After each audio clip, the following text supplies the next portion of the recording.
And Mike Locksley's trail of trouble grows longer. The Lobo football coach faces questions about his assault on an assistant.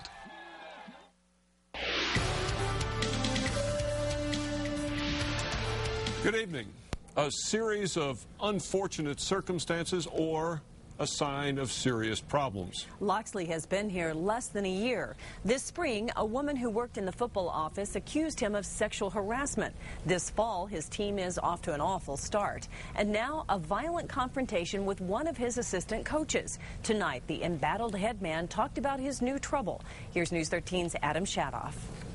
Earlier today, UNM Vice President for Athletics Paul Krebs held a news conference, and then tonight, Locksley addressed the media. It has not been a good day for the Lobo football program.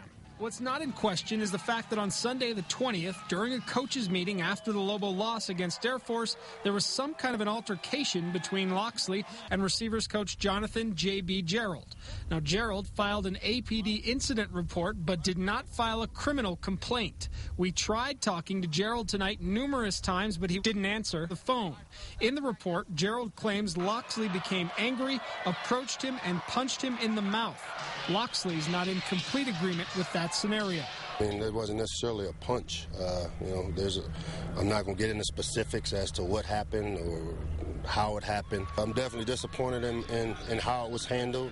I take full responsibility for my part in the altercation and definitely apologize for the distraction it's caused. Now, according to UNM Vice President of Athletics Paul Krebs, Locksley was given a verbal reprimand and a written statement was put in his file, but no further punishment was handed down.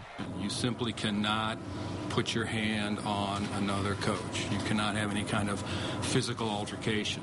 That is simply not acceptable. We caught up with some Lobo fans tonight to see whether this incident has changed their opinion on Locksley. It's an unfortunate situation, but again, as I've heard and people are saying, it is a brand new program, and if people aren't in line with what the coach's thoughts and wishes are, then maybe you have to clean house a little bit and get coaches in there that are backing up the head coach and what his thoughts and beliefs are. Now, Locksley said tonight that he had apologized to the entire team and to Gerald in person, as well as apologizing to all Lobo fans. He said he didn't think this incident has been a distraction to the team. Diane? Okay, Adam. Gerald has been on paid leave from the team and has been given the option of returning to the Lobos if he wants to. Van Tate will have more on this latest controversy coming up a bit later in sport. Mike Locksley says he never makes a mistake twice. Lobos football coach expressed regret when talking about his altercation with receivers coach J.B. Gerald last week.